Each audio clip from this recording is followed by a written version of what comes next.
लोकांना वाटलं काँग्रेसने केलं नाही म्हणून तुम्हाला संधी दिली. तुम्ही काय केलं एक तरी उदाहरण सांगा. तुम्ही भ्रष्टाचारी म्हणता लोकाला आणि त्यांना लगेच तुमच्या पार्टीत घेऊन त्यांना लगेच मोठे मोठे पदं देता. कुठे चाललंय देश? असे कितीतरी उदाहरण देता येतील की त्याच्यामुळं मोदीचं जे करिश्मा होता तो सगळा करिश्मा संपलेला आहे. 150-200 मंदिरं तुम्ही पाडून मग राम मंदिर बांधलं आहे. हे मी म्हणत नाही, शंकराचार्यांनी म्हणलं आहे. आता हे दोन्ही खासदारांना तिकीट प्रत्येक वेळी कट केलं. ह्याचा अर्थ त्यांच्या पार्टीनेच कबूल केलं ना की त्यांचा परफॉर्मन्स नाही, हे काम करू शकलेले आहेत. कुठल्या अँगलनी सिटी स्मार्ट झाली ते सांगा ना. मग कुणाकडे बघायचं का? मोदी सगळीकडे येऊन काम करणार आहे का? शिकलेले विद्यार्थी सोलापूर सोडून बाहेर जात आहेत. तुम्ही काय केलं ते तरी सांगा ना. पाप केलेला माणूस नरकात जातो. मग आता तुम्ही पाप केलेले लोक तुमच्यात घ्यायला लागला, मग तुमची पार्टी काय नरक आहे म्हणू का मी? भाजपनेच कबुली दिली आहे की आमचा काम नाकारता होता आमचा खासदार आणि त्यामुळे आम्ही त्याचं तिकीट बदलले. आता भाजपचा कार्यकर्ताच म्हणतोय भाजप पार्टीच राहिली नाही, मोदी पार्टी झाली आहे. उद्या देशाचं बी नाव मोदी देश होईल. आणि आता तुम्ही म्हणजे लोकाला तुम्ही सोलापूरच्या लोकांना वेळच समजायला लागला हो. सोलापूरला ह्या दोघांना निवडून दिल्यावर शिंदे साहेबापेक्षा हे किती लायक होते आणि शिंदे साहेब पडल्यानंतर ह्यांनी साहेबाच्यापेक्षा जास्त काम करून दाखवलं. असं कुठली गोष्ट घडली सोलापुरात ते तरी सांगा. मोदींनी काय उपकार केले नाहीत? घरकुल योजना ही सरकारची स्कीम आहे, मोदीची स्कीम नाही. काय घरातनं मोदींनी दिलं नाही? ते बोगस घोषणा आहेत तुमच्या हो. ॲक्च्युअल प्रॅक्टिकल झालेलं एक तरी दाखवा. आणि राहुल गांधी मोदीपेक्षा कितीतरी सरस आहे आता प्रूफ झालंय. 4 जूनला प्रणितीताई शिंदे 1 लाखापेक्षा जास्त मतांनी निवडून की शिंदे साहेबाला जर पाडलो नसतो तर सोलापूरची विमानसेवा चालू झाली असती, भले ती विरोधी पक्षात राहिले असते तरी. वार्डातल्या नगरसेवकांनी काय काम करायचं नाही? पाणी द्यायचं नाही, ड्रेनेज द्यायचं नाही, रस्ता द्यायचा नाही, लाईट द्यायचं नाही, एक मंदिर बांधायचं, वर्गणी गोळा करून संपलं, मला निवडून द्या. पहिलाचं तत्त्व तुम्ही बदला. लोकांना वेळ समजू नका. एकदा डोक्यावर जर घ्यायचं तर पायाखाली बी कसं घ्यायचं लोकांना चांगलं पाहिजे. तुम्ही सोलापूरचं सोडूनच द्या. सोलापुरातले 2 सीट तर गेलेच तर मोदी सरकार सत्तेवर येणार नाही. हे जे चॅलेंजने मी सांगतो. किती जण मनापासून काम करायला लागलेले आहेत. सगळ्याला फक्त एकच आठवत आहे की बाबा ह्याला निवडून दिल्यावर आपलं काय पुढं. मग मी वार्डात मंदिर बांधतो, मला निवडून द्या, बाकी काय करायचीच गरज नाही ना. मग तुम्ही 14ला थोडा तुमचा ग्राफ वाढला की तुम्ही लाद घातला का नाही शिवसेनेला? मग शिवसेनेने लाद घातल्यावर तुम्हाला दुखा लागला, रडा लागला कशाला? हो, तुम्ही काय केलं जनतेसाठी ते सांगा. राहुल गांधी कसा आहे, ह्यांनी कसं आहे त्याचं तुम्ही दुसऱ्याला वाईट म्हणण्यापेक्षा तुम्ही काय चांगलं केलं ते सांगा ना पहिला. अडम मास्तरचे घरं तुमचे आहे, लोकांची बायको माझीच म्हणायची, ही कुठली पद्धत आहे? कुठल्या अँगलनी तुम्ही काम केलं आणि ते सक्सेस केलं आणि ते लोकांना पटण्यासारखं ती एक तरी सांगा काम. फक्त मोदी की गॅरंटी, मोदी की गॅरंटी. कौन सी गॅरंटी तुमने पूरी की है वो तो बताओ. तुम्हारे बीबी को दी सो गारंटी भी तुमने पूरी नहीं की. उसके साथ जीवन बिताने का वो जो ये था वो भी पूरा नहीं किया. बाकी की गॅरंटी तो बहुत दूर की बात. 10 वर्षात सोलापूरला पाणी दिलं नाही, ह्याला कारणीभूत कोण? NTPCनी जर ही लाईन घातली असती तर तुम्हाला पाणी मिळालं असतं का नाही 10 वर्षापूर्वीच? तुम्ही फक्त रडीचा डाव खेळून तुम्ही इलेक्शन लोकांमध्ये जिंकण्याचा प्रयत्न करायला. तुम्ही कामाच्या मनगटाच्या जोरावर कुठं बघायला लागला ते सांग मला. कुठलं तर पद मिळालंय आणि दुसरीकडे काहीतरी स्वार्थ दिसतंय म्हणून मी पक्ष सोडून गेलेला असं एक पण उदाहरण नाही ना.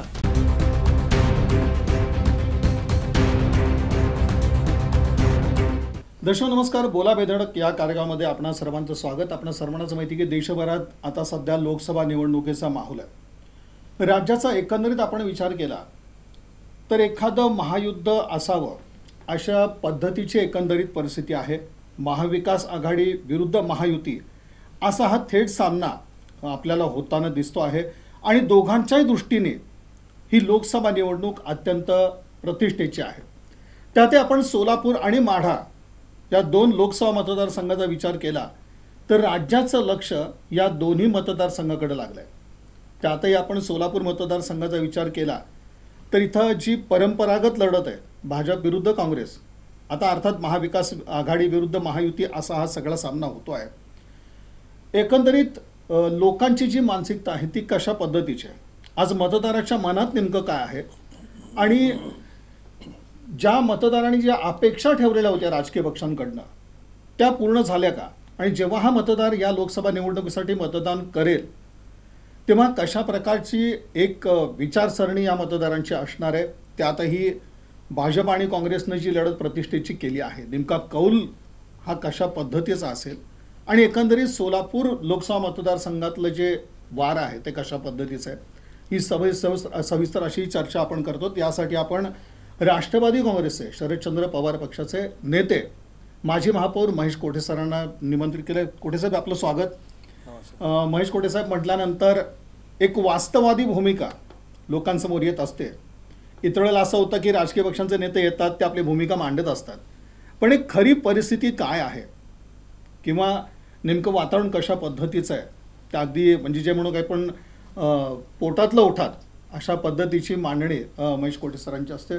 कोठे साहेब, सुरुवातीला आपण म्हटलं की कधी नव्हे तेवढी चुरस, म्हणजे शेवटी निवडणुका म्हटल्यानंतर चुरस असते, पण एक महायुद्ध भासावं अशा पद्धतीचं एकंदरीत सगळं वातावरण आहे. अटीतटीचा सामना आहे. सोलापूर लोकसभा मतदारसंघातलं वातावरण कशा पद्धतीचं आत्ता वाटतं? सध्या काही चुरस असं काही नाही आहे. प्रणिती शिंदे चांगल्या मताने निवडून येतील, कारण मागच्या दोन्ही खासदारांनी संधी मिळून सुद्धा काहीही सोलापूरसाठी केलेलं नाही. हे सगळ्या जनतेसमोर आहे. आणि मोदी साहेबांनी ज्यावेळेस 2014ला लोकांना आवाहन केलं होतं की मला फक्त सत्ता द्या, मी 5 वर्षात असं करून दाखवेन, जे प्रमुख प्रश्न होते महागाई, भ्रष्टाचार, त्याच्यानंतर तुमचा युवकांना हाताला रोजगार, असे जे किंवा महिलांना सुरक्षता, हे त्यावेळेसचे प्रश्न होते. अनेक असे केसेस त्यावेळेस घडले होते, त्यामुळे लोक थोडंसं भीतीच्या वातावरणात होते. आणि त्यांना असं वाटलं की मोदींना दिल्यानंतर काहीतरी चेंज करेल, काळा पैसा बाहेर काढतील आणि तो पैसा सगळा परत जनतेमध्ये येईल, प्रत्येकाला 15 लाख रुपये मिळेल वगैरे वगैरे, हे सगळे अशा त्यांच्या होत्या. जेवढे आश्वासनं त्यांनी सुरुवातीला दिले, सोलापुरात येऊन सांगितलं की सुशील कुमार शिंदे गृहमंत्री आहे, त्यांनी खरं तर सगळ्या देशातल्या ड्रेसेस इथं रेडीमेड हब आहे, शिलाई कामगार भरपूर आहेत, ह्यांना मी भरपूर काम देऊ शकले असते, दिले नाहीत, मी देतो. पण ह्यापैकी कुठलंही आश्वासन त्यांच्याकडनं झालं नाही. महागाई कमी झाली का? नाही झाली. भ्रष्टाचार कमी झाला का? उलट सगळ्यात जास्त भ्रष्टाचार देशामध्ये नाही जगामध्ये आज सगळ्यात जास्त भ्रष्टाचार केल्याचं चित्र स्पष्ट झालं आहे. सुप्रीम कोर्टाच्या त्या इलेक्ट्रॉल बॉन्डच्या माध्यमातून लक्षात आलं की सगळ्यात मोठा भ्रष्टाचार ह्या पक्षाने केलेला आहे. आणि युवकांना रोजगार कमीत कमी काँग्रेस पक्षाच्या वेळेस साखर कारखाने असतील, सूत मिलं असतील, वेगळ्या बँका असतील किंवा वेगवेगळ्या सोसायटीच्या असतील, ह्या माध्यमातून कुठल्या ना कुठल्या पद्धतीने रोजगार निर्मिती होत होती, ती सुद्धा बंद पडली. म्हणजे नवीन लोकांना तर रोजगार मिळालाच नाही, पण आहे ते सुद्धा बंद पाडण्याचं काम यांनी केलं.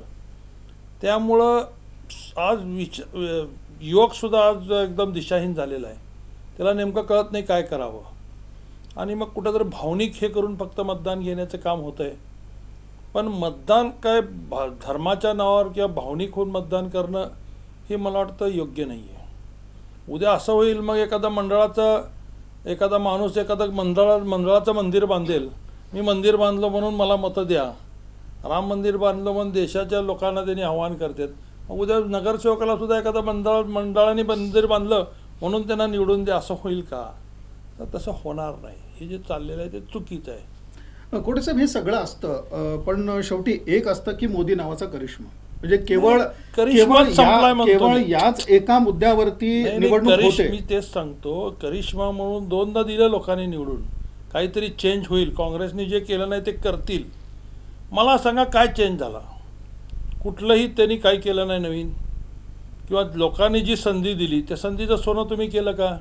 लोकांना वाटलं काँग्रेसने केलं नाही म्हणून तुम्हाला संधी दिली. तुम्ही काय केलं? एक तरी उदाहरण सांगा. तुमचं काम काय? कुठं तर 370 कलम उडवलो, कुठं राम मंदिर बांधलो, ह्या ह्याच्यावर तुम्ही मतं मागताय.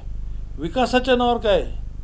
लोकांना खायला अन्न नाही, लोकांचा तेलाचे भाव तिपटीने चौपटीने वाढलेत, डाळीचे भाव चौपटीने वाढलेत, पेट्रोलचे भाव चौपटीने वाढलेत, गॅसचे भाव चौपटीने वाढलेत, आणि शेतात उगवणाऱ्या वस्तूची किंमत जे 10 वर्षापूर्वी होते त्याच किमतीने आज माल जात आहे. म्हणजे माल विक्रीचे रेट मात्र वाढले नाहीत आणि खर्च मात्र वाढला. GSTच्या माध्यमातून खतावरचा जे GST लावा लागला तुम्ही, त्याचा तो एक्स्ट्रा बोजा शेतकऱ्यांना पडाला. अनेक शेतकरी आत्महत्या करतायत. आत्महत्या करणाऱ्या शेतकऱ्याच्या अंगावर तुम्ही तुमचे मंत्री गाडी घालतायत, दिल्लीमध्ये एंट्री करायला देत नाहीत. अशा कितीतरी उदाहरण देता येतील की त्याच्यामुळं मोदीचं जे करिश्मा होता तो सगळा करिश्मा संपलेला आहे. नाही, पण लोक हे सगळे मुद्दे बाजूला सरतात आणि पुन्हा मोदींच्या नावावरती कुठंतरी मतदान करतात. नाही, आता ह्यावेळेस हा होणार नाही अनुभव तसं. जो आहे दोन निवडणुकात आला. दोन निवडणुकात होता, त्यांना वाटत होतं काहीतरी होईल म्हणून. पण तुम्ही जर आता वेगवेगळ्या चॅनलनी जे ग्रामीण भागातून जे मुलाखती घेतलेली आहेत ते बघा, मुलाखती जर ऐकल्या तर त्याच्यातून लोकांनी स्पष्ट त्यांच्या भावना स्पष्ट केलेल्या आहेत. स्पष्ट ते सांगतायत, काही त्यांनी आमच्यासाठी केलं नाहीत. 2,000 रुपये ते काहीतरी खात्यावर जमा केले शेतकऱ्यांच्या म्हणून सांगतात. ते म्हणतात 16,000 जमा 16,000 आमच्याकडनं GST घेतली आणि 4,000 आणि 8,000 आम्हाला दिले. आमचेच पैसे आम्हाला देण्यासाठी ते नाटक करून फक्त दिले. कुठं त्यांनी काय दिलं? कारण अगदी देवेंद्र फडणवीस हे सांगत सुटलेत की ते म्हणतात की लढत जी होतीये ती मोदी विरुद्ध राहुल गांधी अशीच लढत आहे, तुम्ही उमेदवारांकडे पाहूच नका. नाही, असं बनवूनच 2दा दिलं. मग काय केलं दोन्ही उमेदवारांनी? ह्यात प्रचार त्यांचा जो आहे तो चुकीचा आहे. ज्याला आपण लोकशाहीचा अर्थ काय, बहुतेक त्यांना आता समजावून सांगावं लागेल लोकशाही कशासाठी स्वीकारली. डॉक्टर बाबासाहेब आंबेडकरांच्या नेतृत्वाखाली आपण जी लोकशाही स्वीकारली त्याच्यामध्ये लोकातून आपला लोकप्रतिनिधी निवडायचा. मग तो महापालिका असेल, विधानसभा असेल, लोकसभा असेल, ह्याच्यासाठी लोकप्रतिनिधी निवडतो. का निवडतो? सगळेच लोक जर उद्या महापालिकेत चालले तर कोणाचंच काही काम होणार नाही. म्हणून आपला लोकप्रतिनिधी जाऊन आपले विषय मांडावेत आणि ते सोडवावेत, ह्या त्या मागची अपेक्षा आहे. मग तुम्ही कुठलाच विषय मांडला नाही आणि माणसाला बघू नका म्हणता तुम्ही, मग कुणाकडे बघायचं? का मोदी सगळीकडे येऊन काम करणार आहे का? देशामध्ये अयोध्येमध्ये राम मंदिर बांधलं, ठीक आहे ना, चांगली गोष्ट आहे. पण ते राम मंदिर बांधताना तुम्ही छोटे किती मंदिरं पाडले त्याचा बी हिशोब द्या ना लोकांना. 150-200 मंदिरं तुम्ही पाडून मग राम मंदिर बांधलं आहे. हे मी म्हणत नाही, शंकराचार्यांनी म्हणलं आहे. मग तुम्ही पापच करता ना. छोटे छोटे मंदिर म्हणजे मंदिर हे मंदिरच आहे, देव हे देवच आहे. नाव वेगवेगळे असले तरी देव देवच आहे ना. मग ते 150 मंदिरं पाडले त्याचा हिशोब द्या ना. ते का पाडले सांगा. म्हणून तुम्ही चुकीचं काहीतरी राहुल गांधी आणि राहुल गांधी मोदीपेक्षा कितीतरी सरस आहे, आता प्रूफ झालं आहे. इवन कोविडमध्ये राहुल गांधींनी पहिला स्टेटमेंट दिलं होतं की इंटरनॅशनल फ्लाईट्स बंद करा, कोविड बाहेरनं आपल्या देशामध्ये येतो आहे. आणि त्यावेळेस कुणी ऐकलं नाही, त्याला पप्पू पप्पू म्हणून नावं ठेवला. म्हणून देशात 3 महिने सगळ्याला घरात बसावं लागलं ना. ह्याला कारणीभूत कोण आहे? हेच मोदी आहे. आजपर्यंत बघतोय. ते अजून त्याच्यातून बाहेर पडलो नाही आपण. मग राहुल गांधीला तुम्ही पप्पू म्हणता आणि राहुल गांधींनी दिलेले सजेशन्स आज देशाला समजा लागलेत की बरोबर होतं यांचं. किंवा इलेक्ट्रॉन बॉन्डच्या बाबतीत सुद्धा राहुल गांधींनी विरोध केला होता, त्यावेळी सुद्धा तुम्ही त्यांना हे केलं. कोणी लोकांची चूक झाली असं तुम्ही म्हणताय, 100% मतदारांची चूक झाली असं म्हणताय. हे 10 वर्षाच्या कालखंडाचं जर वर्णनच करायचं म्हटलं तर ते कशा पद्धतीने करता येईल? जे 2 टर्म होत्या खासदारकीच्या सोलापूरच्या बाबतीत, 10 वर्षाच्या बाबतीत शरद बनसोडे असतील किंवा महास्वामी असतील. मला एक सांगा, 10 वर्षात शरद बनसोडे कुठंच कुणाला दिसले नाहीत. मी प्रत्येक प्रभागात जाऊन विचारतो, तुमच्याकडे काय निधी दिला का, तुमच्याकडे काय काम केलं का, तुमचे काही प्रश्न सोडवले का. त्यांनी कोण आहे आम्ही बघितलंच नाही म्हणतात. महास्वामीला कमीत कमी पूजेला, मूर्ती स्थापनाला बोलवत होते, शिखराच्या पूजेला बोलवत होते, तेही बंद झालं त्यांचं. त्यामुळे जे संपर्क थोडाफार लोकांमध्ये होता तो सुद्धा संपर्क खासदार झाल्यामुळे झाला नाही. आणि लोकांना एक चुकीचा मेसेज गेला. ज्या गुरूंकडे आपण नतमस्तक होतो त्यांच्याकडनं लोकांची फसवणूक होणं, खोटे सर्टिफिकेट देऊन. काय आदर्श घ्यायचा कोणाचा? ह्याच्यात सगळा युवकांचा अडकलेला आहे. कुणाचा आदर्श घ्यायचा आम्ही? जर ह्यांच्यासारख्या माणसांकडनं जर फसवणूक होत असेल. सोलापूरकरांची फसवणूक झाली नाही असं तुम्हाला वाटतं का? मग मला सांगा, एखादा नगरसेवक काम केला, त्याला पार्टी परत तिकीट देते का नाही? देते का नाही तिकीट? कधी देत नाही त्याचं तिकीट. की त्याचा जर परफॉर्मन्स चांगला नसेल तर देत नाही. मग आता हे दोन्ही खासदारांना तिकीट प्रत्येक वेळी कट केलं, ह्याचा अर्थ त्यांच्या पार्टीनेच कबूल केलं ना की त्यांचा परफॉर्मन्स नाही, हे काम करू शकले नाहीत, हे नालायक आहेत, किंवा अजून जे काय म्हणायचं आहे ते सगळं त्यांच्या पार्टीने म्हणलं आहे. आम्ही म्हणत नाही. जर त्यांचं काम चांगलं होतं द्यायचं होतं त्यांनाच. कशाला तुम्हाला दरवेळी नवीन माणूस आणावा लागतो? म्हणजे ह्याची कबुली मी म्हणण्यापेक्षा भाजपनेच कबुली दिली आहे की आमचा काम नाकारता होता आमचा खासदार, आणि त्यामुळे आम्ही त्याचं तिकीट बदललेलं आहे. पुढचं आता प्रॅक्टिकली जर आपण असा थोडासा विचार करायचा म्हटल्यानंतर, एक शहर मध्य मतदारसंघात एक काँग्रेसचे आमदार आहेत आणि बाकी जर 5 विधानसभा मतदारसंघ पाहिले तर एक महायुतीचे आपल्याला आमदार दिसतात. तर एकंदरीत अशा सगळ्या परिस्थितीमध्ये 1.25 लाखाचं जे मताधिक्य होतं ते मोडीत काढून महाविकास आघाडीचा झेंडा फडकवायचा, हे गणित कसं दिसतं तुम्हाला समोर? एक सांगू का, प्रत्येक इलेक्शन ही वेगळी असते. लोकसभेचे विषय वेगळे असतात, विधानसभेचे विषय वेगळे असतात आणि महापालिकेचे विषय वेगळे असतात. 5 आमदार आहे म्हणून लोक निवडून देतील ह्या भ्रमात कोणीच राहू नये. शेवटी जनता मतदान बोट दाबते. जनता वोटिंग कोणाला द्यायचं हे जनता ठरवते, आमदार ठरवत नाही. आमदार जाऊन काय सगळ्याचे बट्ट दाबणार नाहीत. जनतेने ही इलेक्शन हातात घेतलेली आहे. जनतेची रिॲक्शन एकदम वाईट आहे सगळ्या बाबतीत. आज सोलापुरात सगळ्यात मोठा शिलाई कामगार आहे. तो शिलाई कामगार आज कर्नाटक आणि आंध्रामध्ये शिफ्ट होत आहे. कशासाठी होत आहे? रेडीमेड 200 ते 300 कोटीचं नुकसान झालं या वर्षात रेडीमेडचा. तुम्ही विचारून घ्या त्या रेडीमेडवाल्यांना. 300 कोटीचं नुकसान जर एका सोलापूरमध्ये होत असेल, ह्याच्यावर हे सरकार काय करतं आहे? रेडीमेड कामगार त्यामुळे पूर्ण संपलेला आहे. बाकीचे कामगारांना काम नाही, कामगार सगळे निघून गेलेले आहेत. शिकलेले विद्यार्थी सोलापूर सोडून बाहेर जात आहेत. तुम्ही काय केलं ते तरी सांगा ना. शिकलेला मुलगा सोलापुरात आहे का? प्रत्येक 10 घरात जाऊन बघा, एक तरी मुलगा बाहेर आहे, एक 10 घराच्या मध्ये ॲव्हरेज. अशी जर परिस्थिती असेल, जर आपण 10 वर्षांनी जर बघतो तर लोकसंख्या घटत चाललेली आहे, ह्याच्यावर कोणाचंच लक्ष नाही. काय केलं ते सोलापूरसाठी ते सांगावं. स्मार्ट सिटी म्हणून स्वप्न दाखवलं लोकाला. झाली स्मार्ट सिटी? वाटतंय तुम्हाला स्मार्ट सिटी झाली अशी? कुठल्या अँगलनी सिटी स्मार्ट झाली ते सांगा ना. कुठल्या अँगलनी झाली? तरी आज महायुतीचे जे उमेदवार आहेत ते उघडपणे आव्हान देतात की कुठल्याही चौकात बोलवा, मी विकासावरती बोलायला तयार आहे. नाही बघा, मी गेले 10 वर्षातला विकास ते बोलायला तयार आहे. उमेदवारच नवीन आहेत, त्यांना काहीच माहित नाही सोलापूरची. त्यांना काय माहिती आहे सोलापूरची? कुठल्याही विकासावर बोलणार. आता काहीतरी कोणीतरी म्हणतोय की 30,000 घरं आम्हीच बांधले. ह्यात बोललेला काय अर्थ आहे का? का लोक वेडेबिडे आहेत का? या 30,000 घरकुलचं काम गेली 10-12 वर्ष 14 वर्ष आडम मास्तर लोकांना गोळा करतोय, सगळ्यांचे हे करतोय. सर्टिफिकेट गोळा केले, कास्ट सर्टिफिकेट केले, त्यांचे बिडी कामगारांचे हे गोळा केले, लोकांच्या शिव्या खाल्ल्या, त्यांचे पैसे टप्प्याटप्प्याने गोळा केले, अनेक ठिकाणी मोर्चाला गेले. 14 वर्ष झाले ते लढा देत आहेत. आणि ह्यांनी रात्रीत उठून म्हणते ती योजना आमची आहे.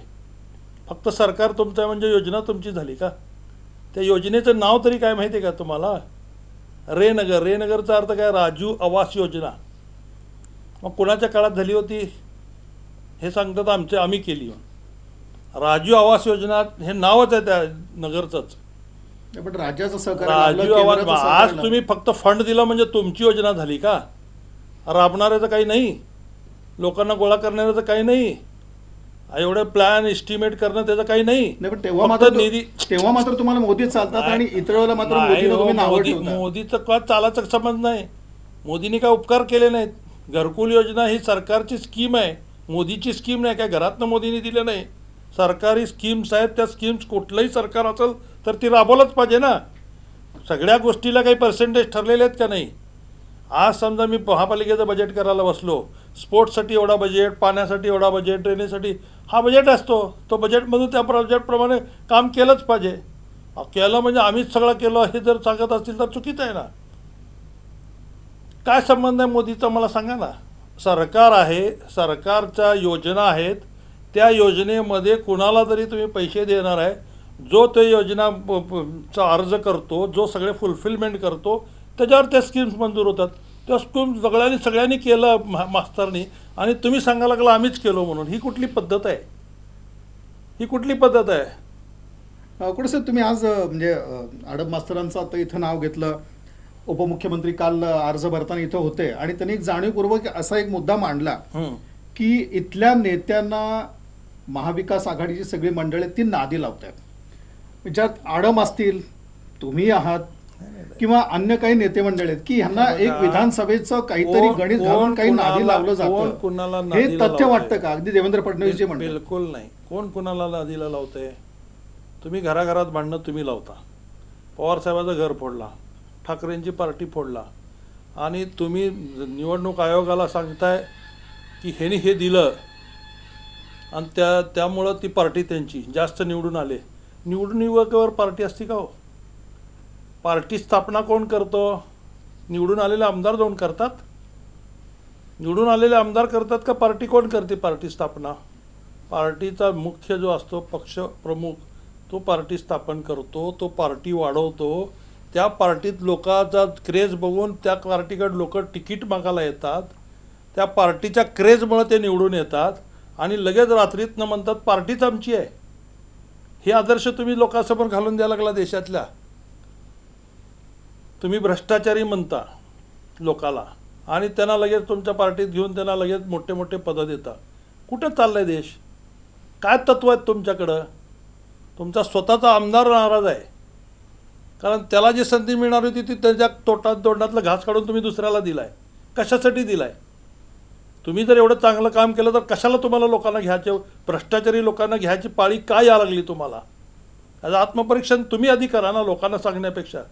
मोठ्या मोठ्या गोष्टी बोलल्या म्हणजे आपलं सगळं खरं होतं असं नाही ना. वृत्तीत सांगा ना काय तुम्ही वागा लागला. आपण म्हणतो का नाही पाप केलेला माणूस नरकात जातो. मग आता तुम्ही पाप केलेले लोक तुमच्यात घ्यायला लागला. मग तुमची पार्टी काय नरक आहे म्हणू का मी? एक 400 आपकी बार 400 पार नाही, हे गणित कुठला? साध्य करायचं. मग बेरजेचं राजकारण आपण ज्याला म्हणू 400 पार करण्यासाठी आहे ते लोक दुखावल्यानंतर तुम्हाला कोण विचारणार आहे? घरच्या बाईला जोडायचं आणि बाहेरच्या बाईला घेऊन नांदा लागल्यानंतर आहे ती मुलं बी तुमच्याबरोबर राहणार नाहीत ना. आधी घरची तर बाई नीट ठेवा, मग लेकरं तुमच्याबरोबर राहतील. बाईच्या घरच्या बाईला बाजूला ठेवा लागला आणि लोकांच्या बाईला घेऊन नुसतं तमाशा करत फिरा लागला लोकांसमोर दाखवायचा. कुठे पण जो आरोप उपमुख्यमंत्र्यांनी जो मुद्दा मांडला त्यात काही तथ्य जे तथ्यच वाटतं का नाहीये की, ना, मी सांगतोय हे ना. केवळ म्हणजे आडम मास्तर आहेत तुमच्या किंवा आता पार्टीतच अगदी तत्व- कोटे साहेब सुद्धा अगदी तुमचे हिरिरीनं पार्टीचे- या लोकसभा मला एक निवडणुकीसाठी सांगा, उतरतायत. मला एक सांगा, तुमच्या पार्टीचा जे मूळ बेस होता, एक तत्वनिष्ठ पार्टी, एक अभ्यासू लोक, हे जे तुमच्या पार्टीबद्दलची जी इमेज होती ती आज इमेज राहिली आहे का? कोण आहेत तुमच्या पार्टीत? तुम्ही एकनाथ शिंदेला सत्तेसाठी घेतला, लोक समजू शकले. दादाला कशासाठी घेतला तुम्ही? उलट त्या ज्या आमदारांना संधी मिळणार होती त्यांची संधी गेली ना. जे काय 20-25 लोक तुमच्या लोकांना मिळणार होतं ती संधी मिळाली गेली. मग आम्ही चतरंजाच उचलाचे का म्हणतात? आता आमदारच विचारायला लागलेत ह्या प्रश्न. आणि हेच त्यांचेच आमदार उपमुख्य- विचारायला लागलेत आम्ही काय करायचं, आमची भूमिका काय पुढची? आम्ही फक्त झाडू मारायला यायचं का तुमच्या? म्हणजे मूळ भाजपाला स्पेस उरलाच नाही. उरलाच नाही. आता भाजपचा कार्यकर्ताच म्हणतोय भाजप पार्टीच राहिली नाही, मोदी पार्टी झाली आहे. उद्या देशाचं बी नाव मोदी देश होईल. जर परत तुम्ही मोदीला जर दिला तर देशाचं नावसुद्धा बदलेल. जसं भाजपचं नाव बदललं आहे आता भाजपचं नावच राहिलं नाही. कुठं राहिलं का? कोण म्हणतं का भाजप पार्टी म्हणून? भाजप सरकार कोणी म्हणते का? मोदी सरकारच म्हणते. मग देशाचं सुद्धा नाव उद्या मोदीच होईल. हे अपेक्षित आहे का आपल्याला? म्हणून कसं आता जे आपण म्हणतो की आडम यांना नादी लावलं गेलं काही नादी नाही लावायचं, काय करायचं नाही. तुम्ही त्या विधानसभेसाठी हे बघा, शहर एक मध्यसाठी आहात. आडमनी असे जे काही नेते सोलापूर आडम आहेत, असू दे, महेश कोटे असू दे, मला सांगा, आम्ही एखाद्या पार्टीमध्ये आहोत, त्या पार्टीने जर वरून अलायन्स केलेलं असेल तिथं आमच्या म्हणण्याला किंवा बाकीच्या नादीला लागण्याला प्रश्नच येत नाही ना. आमच्या पार्टीने त्यांच्याबरोबर जायचा निर्णय घेतलेला आहे. मग तिथं मी ज्या पार्टीत आहे त्या पार्टीशी लॉयल आहे, तर मी त्या पार्टीचं काम, मला पार्टी जे आदेश देईल ते करतो मी. ह्याचा अर्थ मी आमदार होईल का नाही किंवा माझ्या आमदारकीसाठी नादीला लावला आहे हे म्हणणंच मुळात चुकीचं ना. तुम्ही हे करायला लागला हो. पवारसाहेबाला पाडता येत नाही म्हणून पवारसाहेबाच्या घरात तुम्ही भांडणं लावता. काय आदर्श घ्यायचा? त्यांच्या घरातल्या घरात तुम्ही आजपर्यंत कधीच त्यांच्यात हे नव्हतं. तुम्ही एवढी मोठी भांडण लावून ठेवला. आज एकमेकाला टीका करत गावगाव फिरायला लागलेत एकमेकाच्या ह्याच्यात. पण आत्मपरीक्षण कुणी करावं हे आता आम्ही बोलू नये, त्यांनी करावं ना. नाही, भाजपाने स्थानिक उमेदवार दिला नाही हा सुद्धा एक मुद्दा समोर येतोय. म्हणजे आता प्रश्न बघा, स्थानिक असून जर काम केले नसतील बाहेरचा माणूस करण्याची गॅरंटी कोण येणार आहे? दोन्ही स्थानिकच होते का नाही? त्या दोन्ही स्थानिकांनी काम केलं नाही. आणि आता तुम्ही म्हणजे लोकाला, तुम्ही सोलापूरच्या लोकांना वेडच समजायला लागला हो. तुम्हाला काय वाटायला लागलं आम्ही जे कराल ते लोकांनी ॲक्सेप्ट केलं पाहिजे, हे तत्त्व तुमचे चालू आहेत. पहिला ते तत्त्व तुम्ही बदला. लोकांना वेळ समजू नका. एकदा डोक्यावर जर घ्यायचं तर पायाखाली बी कसं घ्यायचं लोकांना चांगलं माहिती आहे. जे लोक डोक्यावर घेऊ शकतात ते पायाखाली बी घ्यायला काही वेळ लागत नाही. आणि ती आता वेळ आलेली आहे. कुठे मुद्दे सोलापूरचे महत्वाचे कोणते वाटतात? सांगतो आजच्या ना. घडीला आपण एक सोलापूरचा विचार केला हे पण बघा. ज्या मुद्द्यावरती ही लोकसभा निवडणूक होती, लोकसभेमधले प्रश्न काय असायला पाहिजे? माझा सोलापूरचा माणूस सोलापूर सोडून बाहेर चालला आहे, मला सोलापूरसाठी कुठल्या योजना आणता येतील? मग ते IT पार्क असेल, IT पार्कचं धोरण बदलण्याची गरज आहे. इंटरनॅशनल कंपनीज सोलापूरमध्ये येण्यासाठी काय केलं पाहिजे? आज आपला रुपयाचं घसरण होत चालली आहे, ह्याच्याकडे कुठल्या लोकप्रतिनिधीचं लक्ष आहे? मोदींनी काय केलं त्याच्या बाबतीत? 40 रुपयाचा डॉलर 80 रुपयावर गेला. तर देशाची अर्थव्यवस्था मजबूत राहिली, काय मजबूत राहिली सांगा की काय? जगाच्या पाठीवरती काय राहिली मजबूत? जगाच्या पाठीवरती आपली अर्थव्यवस्था जी काय आहे, मजबूत राहिली? 440 रुपयाचा डॉलर 80 रुपये झाली म्हणजे मजबूत झाली. आणि एकीकडे तुम्ही एक्सपोर्ट बंद करता, इम्पोर्ट चालू करता, म्हणजे आपले पैसे जास्त दुसऱ्या देशाला चाललेत, त्यांचे पैसे येण्यासाठी तुम्ही बंधन घालता. कांद्याला सुद्धा तुम्ही आज बंदी घातलात एक्सपोर्ट करायला. मग जर कांदा बाहेर गेला असता तर त्याला 4 पैसे लागून आले असते, ते सुद्धा तुम्ही करत नाही आणि लोकांकडनं विकत घेता. मग त्याच्यासाठी आपण 10-10, 80 पट्टे म्हणजे दुप्पट पैसे मोजून आपण कुठली वस्तू घेतोय? कुठला अर्थव्यवस्था तुम्ही चांगली केली आहे? कुठल्या अर्थाने तुम्ही सांगताय मला सांगा ना. एक देशाचं सक्षम लोकाला नेतृत्व, लुटणं, देशाचं एक लोकांना सक्षम जास्ती नेतृत्व. टॅक्सेस लावणं, लोकांना लुटणं म्हणजे सक्षम झालो असं तुम्हाला म्हणायचं आहे का? तुम्ही GST लावला, GSTच्या माध्यमातून लोकांना लुटा लागला का नाही? तुम्ही किती टक्के पैसे भरतो आपण? अगदी साधातला साधा चहा कॅन्टीनवाल्याला सुद्धा GST लागू आहे.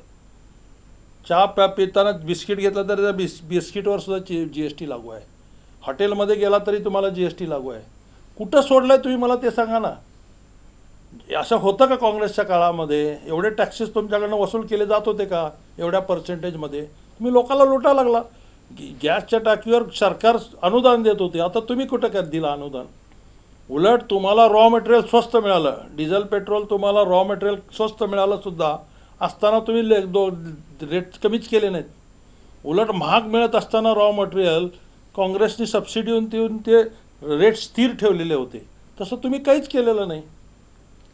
कुठे बोलण्यामध्ये एक तो मुद्दा राहिला होता की जे मताधिक्य होतं, म्हणजे 2.25 लाखाचं जे भाजपाचं मताधिक्य होतं, ते मोडीत काढून पुन्हा एकदा महाविकास आघाडीचा उमेदवार इथं निवडून आणणं, हे व्यवहार्य कशा पद्धतीने म्हणता येईल आपल्याला? हे तुम्हाला जे चित्र दिसतं ते कशा पद्धतीने कसं आहे? भरून येण्यासारखं? कसं आहे, ज्या खोट्या आश्वासनाला लोक बळी पडले होते तीच लोक आता सावध झालेली आहेत. त्यांना त्यांचं कुठलंही काम नसताना सुद्धा त्यांच्यावर विश्वास ठेवून लोकांनी त्यांना निवडून दिलं, एवढ्या भरघोष मताने निवडून दिलं. मग त्याचं त्यांनी सोलापूरसाठी काय रिटर्न दिलं ते सांगा ना. एक तरी काम सांगा की तुम्हाला ह्यांना निवडून दिल्यामुळं हे सोलापूरचा फायदा झाला, असं एक काम सांगा मला. कोणी सांगू दे, फडणवीस साहेबांनी येऊन सांगू दे की सोलापूरला ह्या दोघांना निवडून दिल्यावर शिंदे साहेबापेक्षा हे किती लायक होते आणि शिंदे साहेब पडल्यानंतर ह्यांनी साहेबाच्या पेक्षा जास्त काम करून दाखवलं, असं कुठली गोष्ट घडली सोलापुरात ते तरी सांगा. रस्ते विकासापासून काय योजनांची काय रस्ते विकास काय झाला मला सांगा ना. का शिंदे साहेब असताना 100 कोटी दिले नव्हते? विलासराव CM असताना 100 कोटी दिले, त्याच्यानंतर 250 कोटीचे रस्ते मंजूर झाले. ह्यांनी काय केलं? उपकार केले? कुठले रस्ते केले? जे काय रस्ते गडकरींनी केले ते BOTच्या माध्यमातून केले. सरकारचा पैसा नाही आहे त्याच्यात, लोकांचाच पैसा आहे, PP खालचा पैसा आहे. रस्त्याकडनं टॅक्सेस घेतले, लोकाला खाजगी लोकांना टेंडर देताना त्यांना टेंडर दिले. केंद्राच्या योजनांची अंमलबजावणी हा एक भाग नाही, येतो. योजना नाही हो. मी काय सांगतो तुम्ही नीट ऐका. हे तर समजा सोलापूर मंगळवेढा रस्ता आहे, हे खाजगी कॉन्ट्रॅक्टरला दिलं, तू हे 10 वर्ष रस्ता करायचा आणि तूच टोल वसूल करायचं, 10 वर्षाचा या रस्त्याचा मालक तूच, असे रस्ते दिलेले आहेत. यात का शासनाचं काहीही नाही आहे आणि पैसा त्याला परत त्यांनीच पुरवला आहे काम करायला सुद्धा, आणि त्याचे पर्सेंटेज फक्त घेतलेत आणि तेच पर्सेंटेज म्हणजेच इलेक्ट्रोल बॉन्ड आहेत. अँटी इन्कम्बन्सी ज्याला म्हणू आपण, ती आहे का तुम्हाला आता हे निवडणुकीत? हो, पूर्ण देशामध्ये आहे, इथंच नाही. मोदी सरकार, मी गॅरंटी देतो, सरकार परत सत्तेवर येणार नाही. तुम्ही सोलापूरचं सोडूनच द्या, सोलापुरातले 2 सीट तर गेले त्याच्यात, मोदी सरकार सत्तेवर येणार नाही, हे जे चॅलेंजने मी सांगतो.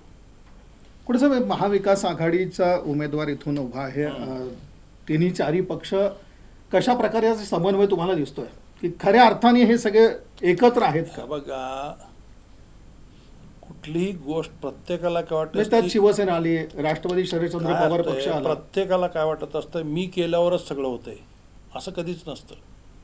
जनतेच्या मनावर आल्यावर होत असते सगळं. जनतेच्या मनात आलं मोदी काहीतरी करेल म्हणून ज्योतीला डोक्यावर घेतलं. आता जनतेच्याच मनात आलं की मोदी खटारडा आहे, त्यामुळे जनताच त्याला दाखवणार आहे जागा. ते पण हे वातावरण कॅश करण्यासाठी एक वातावरण लागतं. ते आहे, ऑलरेडी सुरू आहे. कसं आहे, एक लक्षात घ्या, प्रत्येक पक्षामध्ये थोडं ना थोडं डिस्प्यूट्स असतातच. तुम्ही जसं आमच्या महाआघाडीच्याबद्दल बोलताय, युतीमध्ये तुम्ही नुसतं 5 आमदार आहे म्हणून सांगताय. किती आमदार किती ह्याच्यानी कामाला लागला आहे त्याची तरी आढावा घ्या की एकदा. किती जण मनापासून काम करायला लागलेले आहेत. सगळ्याला फक्त एकच आठवत आहे की बाबा ह्याला निवडून दिल्यावर आपलं काय पुढं, ह्या विवंचनेत आहेत सगळे आमदार. कोठे साहेब, ही जी म्हणतोय आपण परिस्थिती जी आहे, कशा प्रकारचं चित्र तुम्हाला वाटतं की 4 जूनला इथलं असेल? 4 जूनला प्रणितीताई शिंदे 1 लाखापेक्षा जास्त मताने निवडून येतील. त्याचं कॅल्क्युलेशन मी तुम्हाला इलेक्शनच्या निकालाच्या आधी सांगेन.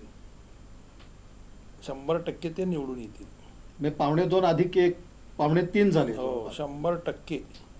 त्याच्यापेक्षाही जास्त, मी 1 लाख कमी सांगा लागलोय, त्याच्यापेक्षाही जास्त मताने निवडून येतील. कारण काय, जे लोकाला तुम्ही काय दाखवाला, कुठल्या अर्थाने तुम्हाला मत द्या म्हणून सांगताय? फक्त राम मंदिर बांधलं, मग मी वार्डात मंदिर बांधतो, मला निवडून द्या, बाकी काय करायचीच गरज नाही ना. मग प्रत्येक जण उठतील मी मंदिर बांधलंय मला निवडून द्या, हा काय तुमचा क्रायटेरिया झाला निवडणुकीचा? मग प्रत्येक जर मंदिर बांधलं, एवढं सोपं जर इलेक्शन असेल तर किती सोपं आहे. मग फक्त मंदिर बांधलं निवडून द्या. मग वार्डातल्या नगरसेवकांनी काय काम करायचं नाही? पाणी द्यायचं नाही, ड्रेनेज द्यायचं नाही, रस्ता द्यायचा नाही, लाईट द्यायचं नाही, एक मंदिर बांधायचं, वर्गणी गोळा करून संपलं, मला निवडून द्या. किती सोपं इलेक्शन झालं. एवढं सोपं केलं मोदींनी खरं. नाही, आज उलटा असं आलं की भाजपकडनं नाही, आता मंदिर बांधा नाही निवडून द्या, एवढंच राहिलं की. तुमच्याकडं सांगण्यासारखं काय मला सांगा ना.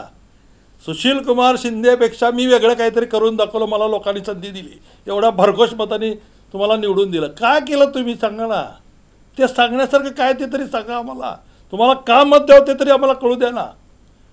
तुम्हाला मत आम्ही का द्यावं हे सांगा. फक्त मंदिर बांधलं म्हणून मत द्यावं, मग मी उद्या सगळेजण बांधतात मंदिरं, द्या त्यांना निवडून.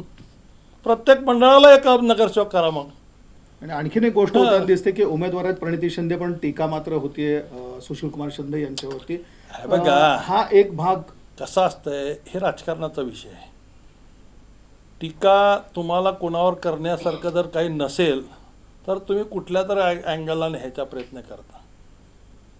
आता कितीच लोकांना, आता केजरीवालला तुम्ही आत घातला इलेक्शनच्या पिरियडमध्ये, 2-2 मुख्यमंत्र्याला आत घालता.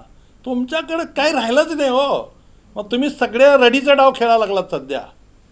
तुम्ही फक्त रडीचा डाव खेळून तुम्ही इलेक्शन लोकांमध्ये जिंकण्याचा प्रयत्न करायला. तुम्ही कामाच्या मनगटाच्या जोरावर कुठलं बघायला लागला ते सांगा ना. कुठलं असं ठोस तुम्ही देशासाठी काम केलं आहे की ज्याच्याने लोक तुम्हाला मतदान द्यावं? तुम्ही 2 कोटी दरवर्षी देतो मला लोकांना नोकऱ्या, किती लोकांना दिलं त्याचा हिशोब द्या ना. तुम्ही नोटा छापल्या, किती नोटा छापल्या त्याचा हिशोब दिला का जनतेला? नोटा का बंद केला त्याचा काही हिशोब दिला का? नोटाबंदी का केली त्याचं काय कारण सांगितलं का? भ्रष्टाचार, काळा पैसा बाहेर काढतो, मला एक तरी पैसा काळा पैसा निघाला ह्याचं काहीतरी तुम्ही विश्लेषण दिलं का? कुठल्या अँगलने तुम्ही काम केलं आणि ते सक्सेस केलं आणि ते लोकाला पटण्यासारखं ती एक तरी सांगा काम. लोकाला रस्त्यात उन्हातानात बसवला तुम्ही बँकेच्या बाहेर आणि त्यांना पैसे हे करायला लावला नोटाबंदीमध्ये. काय तुमचा आदर्श घ्यायचा? कुठल्या का अँगलने तुम्ही मला मत मागताय ते तरी सांगा ना. लोकांचे हाल केला तुम्ही जनतेच्या. ज्या जनतेने तुमच्यावर विश्वास ठेवून मतदान केलं त्या लोकांचे हाल करून टाकलात तुम्ही. ते तर उघडपणे सांगतात ना, मोदी राहुल गांधी असं. राहुल गांधीचा विषयच बाजूला ठेवा हो. तुम्ही किती हाल केले ते सांगा ना लोकांचे. कशासाठी केले हे हाल? राहुल गांधी विषय बाजूला ठेवू. तुम्ही काय केलं जनतेसाठी ते सांगा. राहुल गांधी कसा आहे, ह्यांनी कसा आहे, त्याचं तुम्ही दुसऱ्याला वाईट म्हणण्यापेक्षा तुम्ही काय चांगलं केलं ते सांगा ना पहिला. काय चांगलं केलं सांगा. काही सांगण्यासारखे मुद्दे नाहीत, काहीच नाही ना. टोल्सच्या माध्यमातून रस्ते केले, लोकाला लुडं वाढलं, उलटं पैसे गोळा केले. ज्या रस्त्याची किंमत 1 कोटी आहे त्यात 10 कोटी रुपये वसूल केले लोकांकडनं. काय केलं तुम्ही ते सांगा हो जनतेसाठी. कुठल्या अर्थशास्त्राच्या माध्यमातून तुम्ही लोकांसाठी काहीतरी ठोस असे प्रोग्राम राबवले?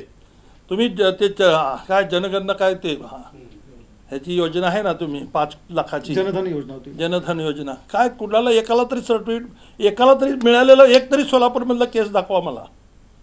एक सोलापूरमधला केस दाखवा की 5 लाखाचं त्याला मेडिकल हे फ्री मिळालेलं आहे. सगळे बोगस घोषणा आहेत तुमच्या. ॲक्च्युअल प्रॅक्टिकल झालेलं एक तरी दाखवा. कुठे साहेब आता सोलापुरात दाखवा म्हणतो मी, एखाद्या वार्डात नाही, सोलापुरात अख्ख्या 5 लाखाचं हे ज्याला बेनिफिट मिळालं असं एक केस दाखवा. मी ओपन चॅलेंज करतोय तुम्हाला. कुठल्याही हॉस्पिटलमध्ये जाऊन तुझी माहिती गोळा करा. कुठे साहेब, मग जर असंच जर चित्र असेल तुमच्या म्हणण्यानुसार, तर मग जिल्ह्याच्या राजकारणाला एक वेगळी कलाटणी देणारी निवडणूक म्हणून या लोकसभा निवडणुकीकडे पाहायचं. 100% लोकांच्या लक्षात आलंय मोदी साहेब खोटं बोलतात. मोदींनी कुठल्याच केलं नाही. फक्त मोदी की गारंटी, मोदी की गारंटी. कौन सी गारंटी तुमने पूरी की है वो तो बताओ. तुम्हारे बीबी को दी गारंटी भी तुमने पूरी नहीं की. उसके साथ जीवन बिताने का वो जो ये था वो भी पूरा नहीं किया. बाकी की गारंटी तो बहुत दूर की बात है. 15 लाख रुपये नाही दिए वो तो गॅरंटी नाहीच आहे. नाही, पण कामगारांना घर देतो म्हणालो आम्ही. कुठं दिलं? आडम मास्तरचे घर तुमचे आहे. लोकांची बायको माझीच म्हणायची. ही कुठली पद्धत आहे? हां, म्हणजे सत्ता ज्याची असेल त्याचं सगळंच काय बी वाटलं ते लपडे करा. आमच्याकडे या संपलं, काय वाटलं ते सगळं माफ, गुन्हे माफ. असंच चाललं की तुमचं कारभार. रामराज्य आणला जा हो. राम मंदिर बांधून लोकांचे पोटं भरणार नाही. राम राज्य आलं तर लोकांचे पोटं भरतील, लोक सुखाने राहतील. ते नाहीच आहे ना तुमच्याकडे. काय कुठे साहेब, आणखीन एक महत्त्वाचा प्रश्न असा होता की या लोकसभा निवडणुकीसाठी लोकसभेची जागा राष्ट्रवादीने सुद्धा मागितलेली होती. अर्थात ते काही समोर आलेलं नव्हतं. अशा एका पार्श्वभूमीवरती आज अगदी राष्ट्रवादीच्या नेत्यांना काँग्रेसचाही तसा तो प्रचार करावा लागतो आहे. ती मनं जुळली असं आपण आज म्हणायचं. हे बघा, मी काय म्हणतो, पार्टीचे काही गोष्टी अगदी तुमच्या बाबतीत बोलायचं तर विधानसभेला तर तुम्ही विरोधात होता. मी काय सांगतो, मी 2 वेळा विरोधात लढलो. मी कुठलंही राजकारण लपून केलं नाही किंवा खोटं राजकारण केलं नाही. जे करायचं ते ओपन केलं. एकदा तुमच्या पार्टीची आमची अलायन्स आहे म्हणलं तर उघड तुम्हाला पाठिंबा देऊन काम करतोय. तिथं मान अपमान वगैरे आम्ही बघितलेला नाही. तुमच्या विरोधात लढायचं आहे, त्याच विरोधात लढलो सुद्धा ना. त्याच मागे सरकलो का.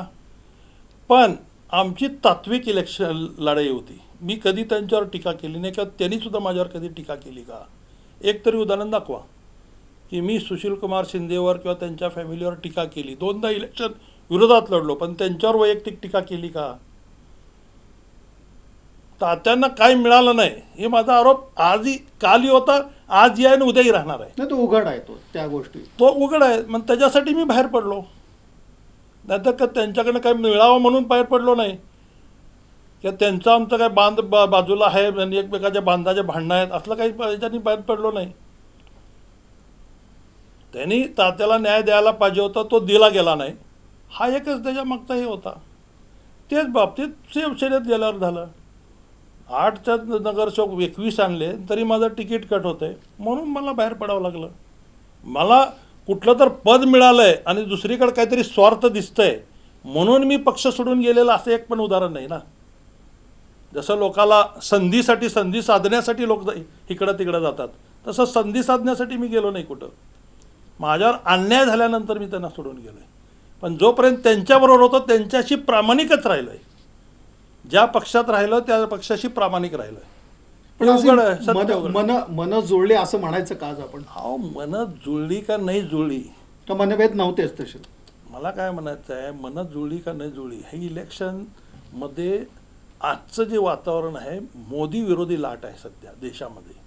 कारण कुठल्याही शेतकऱ्याचं सुद्धा नुकसान तुम्ही मी मग सांगितल्यासारखं, कारण आम्हाला एकाच व्यासपीठावरती शिंदे दिसतात, कोठे दिसतात, खरडमल दिसतात, बेरिया दिसतात. राजकारण हे सगळे एका व्यासपीठावरती आम्हाला जेव्हा दिसतात तेव्हा प्रश्न पडतो. बघा, शिंदेचे आमदार बाहेर पडताना अजितदादाला नावं ठेवून गेले.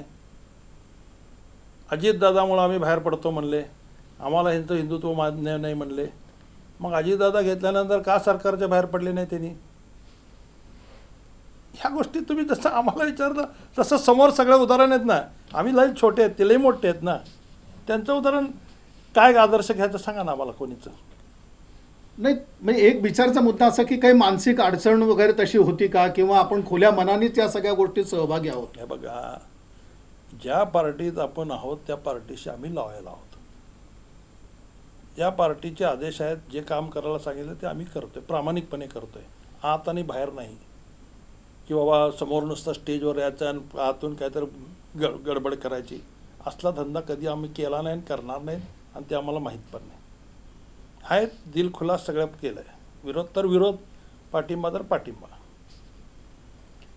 कुठेसं यातनं आपल्याला आता म्हणजे चित्र असं वाटतं का की हे जे आपल्या राज्यामध्ये, खास करून आपण असं म्हणू की राज्यामध्ये जे काही राजकीय पक्षांची सगळीकडेच अशी एक परिस्थिती झाली, अशा सगळ्या स्थितीचा जो आपण निकाल म्हणू तो लोकसभा निवडणुकीत लागेल का? म्हणजे प्रत्येक पक्षाला एक आपली ताकद समजेल असं चित्र काही उभारेल का? मला एक सांगा, हे कारण आता सगळेजण दावे करतात हे योग्य आहे. नाही, एक सांगू का, 2014ला जे घडलं, मोदी लाट आली 2014ला, लोकांना वाटलं मोदी काहीतरी करेल. मोदींनी काय केलं? जे 40 वर्षाची तुमची युती होती भाजप सेनेची, ती तोडली एका रात्रीत न. तुमचं फक्त जरा ग्राफ वाढल्याबरोबर. का तोडली बरं? तुम्ही आज उद्धव ठाकरेला नावं ठेवताय की तुम्ही जाऊन काँग्रेस आणि राष्ट्रवादीला मिळालात. हे झालं कधी 19ला, पण 14ला तुम्ही काय केलं ते सांगा ना आधी. तुम्ही 14ला थोडा तुमचा ग्राफ वाढला की तुम्ही लाद घातला का नाही शिवसेनेला? मग शिवसेनेने लाद घातल्यावर तुम्हाला दुखा लागला, रडा लागला कशाला? मग तुम्ही आधी सुरुवात केली ना लाद घालायची. कोणी केली सुरुवात? तुमची जरा परिस्थिती चांगली असल्यावर सगळे 40 पक्ष वेगळे लढा म्हणून सांगितलं का नाही तुम्हीच? तुम्ही केला का नाही तोडातोडी त्यावेळेस? तुमचं युती कुठल्या बेसिसवर होती? लोकसभेत आम्ही, राज्यसभेत तुम्ही, ही होती का नाही? मग लोकसभेत तुम्हाला मिळाल्यानंतर राज्यसभेत तुम्हाला ढवळाढवळ करायची काय गरज होती? असं जर म्हणलं तर तुम्हाला वाईट वाटते. आता सुरुवात तुम्ही करता, सगळं दुसऱ्याने केलं की सण होत नाही. पण एक आणखीन एक असं आपल्याला ह्या सगळ्या सोलापूरच्या मतदारसंघाबाबत आपल्याला असं वाटतं का की तुम्ही म्हणता तसं फक्त मोदीच्या आज नावावर लोकांना लक्षात आलेलं आहे की शिंदे साहेबाला जर पाडलो नसतो तर सोलापूरची विमानसेवा चालू झाली असती, भले ती विरोधी पक्षात राहिले असते तरी. चिमणी पडली नसती. चिमणी पडो का न पडो, विमानसेवा चालू झाली असती. विमानसेवा चालू ज्यावेळेस पहिल्यांदा साहेबांनी रोजगार हमीच्या माध्यमातून हे सोलापूरचं विमान निर्माण केलं, विमानतळ, त्यावेळेस हेच लोक आत्ता जे विमान करतायत हेच लोक नावं ठेवत होते शिंदे साहेबाला मुंबई सोलापूर करण्यासाठी विमानतळ पाहिजे म्हणून बांधलं म्हणून. तेव्हा हेच लोक म्हणत होते. तुम्हाला पाहिजे तर त्याचे कात्रणं काढून बघा, त्यावेळेसच्या ह्यांच्या रिॲक्शन्स बघा काय होत्या. त्या शिंदे साहेबाला स्वतःसाठी पाहिजे म्हणून विमानतळ बांधलं म्हणत होते.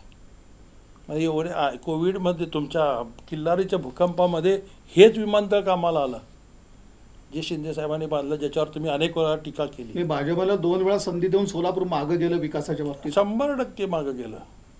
नुसतं 10 वर्ष गेलं नाही, 50 वर्ष मागं नेलं यांनी. काय केलं मला सांगा ना. मी तेच परत वारंवार विचारतोय. बघा दुहेर, हे बघा मी तुम्हाला 2 अजून महत्त्वाचे मुद्दे सांगतो. शिंदे साहेबाकडे NTPC खातं असताना दुहेरी पाईपलाईनचे पैसे पूर्ण NTPCच्या गळ्यात घातले होते. तुम्ही ते काम स्वतः करतो म्हणून सांगितलं का नाही? एक बायपास लाईन आली असेल तर प्रश्न मिटला असता. मला सांगा, NTPCनी स्वतःच्या 2 लाईन घातल्या, त्याच्यात त्यांनी 3री लाईन घातली असती, त्यांच्या कामात फुकट झालं असतं. कारण खड्डा खोदलाच होता त्यांनी पाईप घालायला. त्या खड्ड्यात आपली एक लाईन आली असती तर ते काम सगळं फुकट झालं असतं. 10 वर्षापूर्वी तुम्हाला पाणी मिळालं असतं. तुम्ही ते आज 10 वर्षात तुमच्याकडे पैसे असून सुद्धा तुम्ही करू शकला नाही ना 10 वर्षात. अजूनही रांगडं काय माहिती, अजूनही कधी होते त्याची गॅरंटी नाही. उगा इलेक्शन आली की आता महिन्यात होणार आहे, 2 महिन्यात होणार आहे, हे तुमच्या घोषणा फक्त येतात. 10 वर्षात सोलापूरला पाणी दिलं नाही, ह्याला कारणीभूत कोण? NTPCनी जर ही लाईन घातली असती तर तुम्हाला पाणी मिळालं असतं का नाही 10 वर्षापूर्वीच? ह्याच्यावर कोणी बोलतच नाही. कोण आहे ह्याचा पापी? का अजून होत नाही ते काम? जे 250 दोषी धरता तुम्ही? विरोधक जे नंतर सत्ता आली फसवून जे सत्तेवर आले त्यांना दोषी धरतो. भाजपच. हो. तुम्ही दुसरं एक उदाहरण देतो. पुणा टू हैदराबाद चौपदरी झाली होती, शिंदे साहेबांनी आणि शरद पवारनी मंजूर केली होती. पुणा टू हैदराबाद 10 वर्षात तुम्ही तो रस्ता पूर्ण झाला का सांगा मला? एक रस्ता तुम्ही 10 वर्षात करू शकला नाही. अजून तुम्ही उमरग्यापर्यंत जावा, 4 ठिकाणी अजून खोदून ठेवलेला आहे. 10 वर्ष लागतं तुम्हाला एक रस्ता करायला.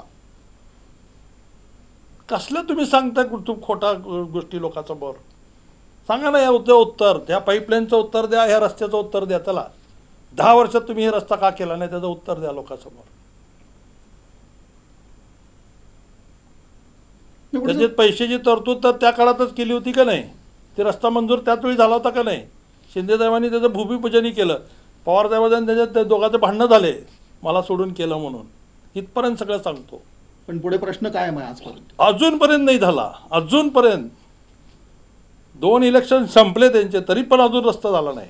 चला मी दाखवतो तुम्हाला नेऊन उमरग्यापर्यंत, फिरून येऊ आपण. आणि आपल्याला असं दिसतं की उगाच टेंबा मिरवता, आम्ही असं केलो, आम्ही तसं केलो, आमची गॅरंटी, मोदी की गॅरंटी, ह्याची गॅरंटी, काय चाललंय? महानगरपालिकेतला कामगार सुद्धा जो कारभार असतो तो सुद्धा एक प्रभावित करत असतो. लोकसभा निवडणुकीत आपण पाहतो इथं सुद्धा अपेक्षित काम लोकांच्या समोर आलेलं नाहीये. याचाही काही परिणाम 2 दिवस आड पाणी होतं, तुम्ही 8 दिवसावर नेला होता. हे तुमचं कारभार तुम्हाला लोकांनी जनतेने दिल्यावर. 4 वर्षात तुम्ही बजेट दिला नाही. 4 वर्षात तुम्ही स्टँडिंगचा चेअरमन करू शकला नाही. 4 वर्षात झोनची समिती करू शकला नाही. 4 वर्षात झोनचे सदस्य निवडले नाहीत. लोकांना कुठल्या झोनमध्ये काम जाऊन सांगायचं हेच लोकांना अजूनपर्यंत संभ्रमावस्थेत आहेत. 2 वर्ष झालं तुमची पिरियड संपवून तुम्ही इलेक्शन घेत नाही. आणि तुम्हाला वाटतं की लोकसभेला त्याचा फटका बसेल म्हणून तुम्ही 2-2 वर्ष इलेक्शन घेत नाही. लोकांचे किती हाल वागले दिसत नाही का तुम्हाला? आज लोकप्रतिनिधी असल्यामुळं लोकांनी कुणाकडे जायचं काम सांगायला? कशासाठी लोकशाही आहे? मग ते तरी सांगा. लोकप्रतिनिधी कशासाठी निवडतो? मग तो लोकप्रतिनिधीच तर तुम्ही काढून घेत असाल. प्रशासक राज सगळं सुरू आहे. मग करा ना मग तुमच्याकडे. पण तुम्हाला तर कशाला पाहिजे सत्ता? आम्हाला तर आमची सत्ता काढून घेतात, तर तुम्हाला तर कशाला पाहिजे? लावा तिथं बी लोक हे राष्ट्रपती राजवट लावा देशात सुद्धा. घरी बसत सगळेच. जसं नगरसेवकाला घरी बसवला तसं तुम्ही खासदार आमदार बी घरी बसा की, मग कळते तुम्हाला. कुठे असं म्हणायचं का की फक्त मोदींच्या नावावरती 2 वेळा खासदारकी या सोलापूर शहरात भाजपला मिळाली? आधी भाजपला अजूनही असं वाटतंय मी 2 वेळा वेड्यात काढलो मोदीच्या नावावर, आता 3ऱ्यांदाही काढतो असं जर म्हणत असतील तर त्यांना धडा सोलापूरकरांनी शिकवला पाहिजे की आम्ही स्वाभिमानी आहोत. तुमच्या नुसत्या खोट्या भूलतापाला आम्ही बळी पडणार नाही. आम्ही वेळ पडले तर जसं डोक्यावर घेतो तसं कायाखाली घेतो. हे जनतेने त्याचं उत्तर दिलं पाहिजे असं मी जनतेला आवाहन करतो. नाही, असं आपण नेहमी म्हणत असतो किंवा फुकटचं जे मिळतं त्याची किंमत उरत नाही. भाजपचं तशा पद्धतीचं काही झालं का की आयतं यश जे मिळालं त्यातून मतदाराच्या मताची किंमत उरली नाही? एकदम बरोबर. म्हणून आता हे मतदारांनी इलेक्शन हातात घेतली पाहिजे आणि त्यांची किंमत त्यांनी दाखवली पाहिजे या लोकप्रतिनिधींना. कोटेसाहेब, जे चित्र असेल 4 जूनचं एक तुम्हाला कशा पद्धतीचं वाटतं आणि यशाचा जो आत्मविश्वास आहे? नाही बघा, मी कुठल्याही स्वार्थासाठी बोललो नाही. वास्तववादी तुम्ही वास्तववादीच सांगतोय की जे घडलंय तेच मी बोललोय. मी कुठलाही अतिरेक बोललो नाही किंवा कुठल्याही पक्षाची फक्त बाजू घेऊन बोललो नाही. जे आश्वासन तुम्ही दिले होते ते पाळले का? शहर उत्तरचं काही गणित मला कुठलंही गणित सांगायचं नाही. मला सांगा, तुम्हाला जे संधी दिली त्या संधीचं तुम्ही काय केलं एवढंच लोकांसमोर सांगा. आणि लोकांनाही आव्हान तेच करतोय की तुम्ही ज्या विश्वासाने दिलं तुमच्या विश्वासाला ते पात्र राहिले का तुमचे लोकप्रतिनिधी? मग तरी पण तुम्ही फसून त्यांना मत देणार आहे का? 2-2दा तुम्हाला फसवल्यानंतर एकदा चटका लागला तर आपण फुकून पितो. मग 2-2दा तुम्हाला डायरेक्ट चटका लागला तरी तुम्ही अजून त्या चटक्याला हात लावला जाणार आहे का?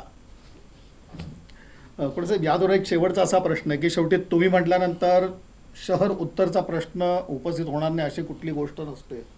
ही सगळी लोकसभा निवडणूक होते आणि याच्यामध्ये कोठे यांचं योगदान खरंच म्हणजे मोठं असणार आहे. खास करून घरकुल परिसरात जे काही मतदान असेल ते तसे निर्णायक अशा आजच्या पद्धतीत ठरणार आहे.